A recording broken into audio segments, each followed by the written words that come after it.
Now, Angola, Africa's #1 oil producer, is currently pursuing sustainable local crude oil refining through the operation of 4 refineries in the southern African country.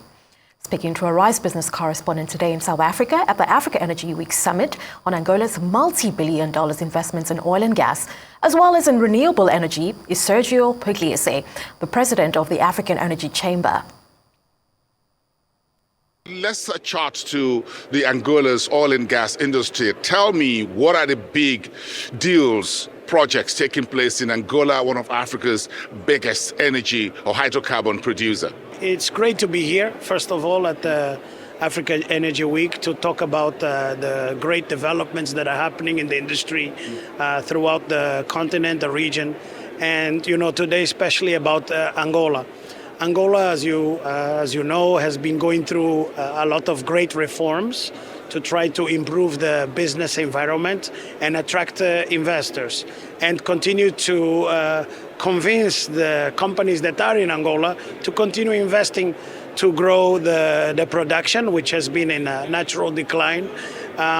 We've had investments over the past 3-4 years in terms of new refineries. So one refinery, which is the Cabinda refinery, is going to complete the first stage of the process around the end of 2024. We have also the Soyo refinery, which is on the beginning stages, and we have the government is finalized agreements for the Lobito refinery, which should start soon. And as you know, the Luanda refinery has been upgraded recently and has taken the production up to around 60,000 barrels a day. So the investments are robust. Angola is also on a drive to diversify its economy.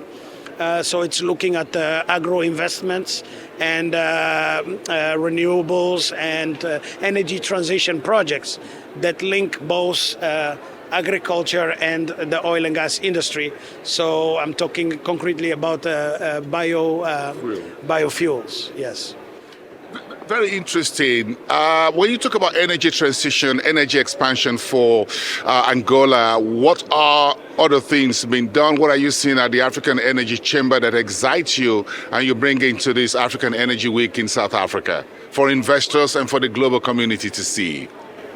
First of all, I would have to be fair and talk about energy poverty. This is the #1 concern for us.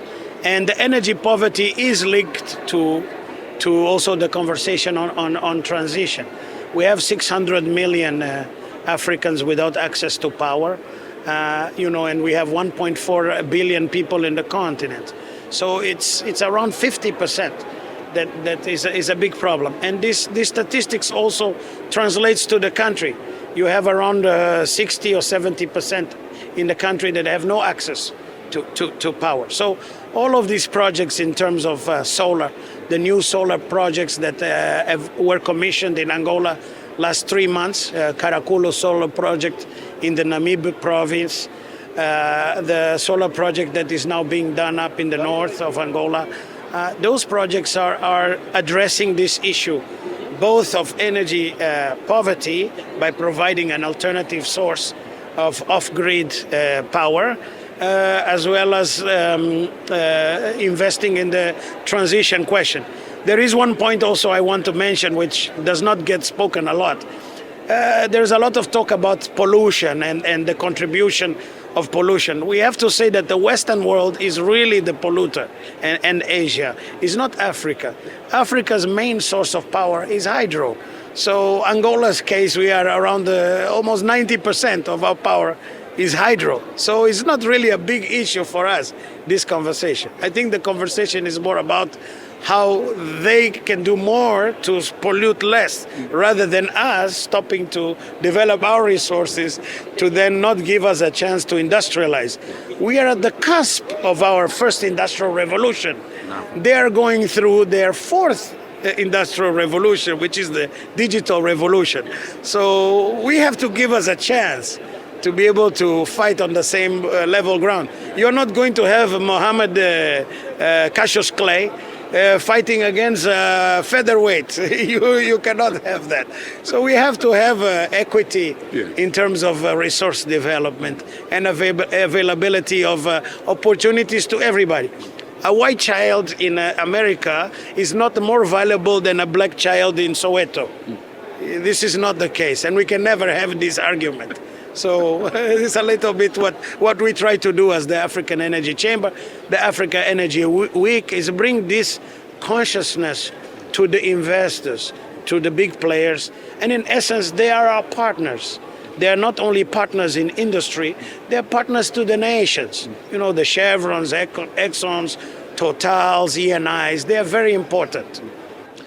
Interesting to sum up this conversation with you, Sergio, about the partnership that African Energy Chamber is looking at around the world with OPEC, with APPO. How are these strategic partners helping push the agenda for Africa's energy independence and Africa's energy sovereignty?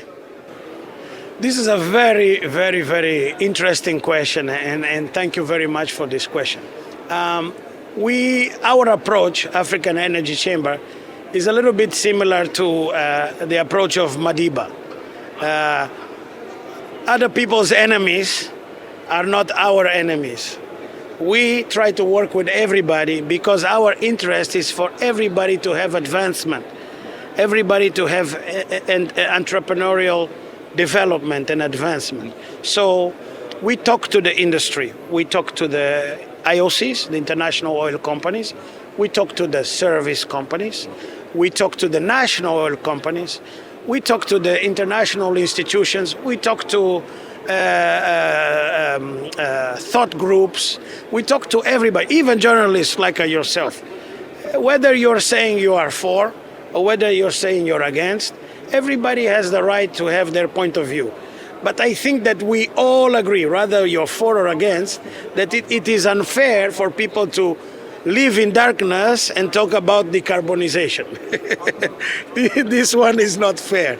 So we want to thank, as the Africa Energy Chamber, we want to thank our partners and everybody that is joined the conversation to be able to advance this issue of energy equity, resource exploration equity, because I believe everybody has the same right to have the same chance.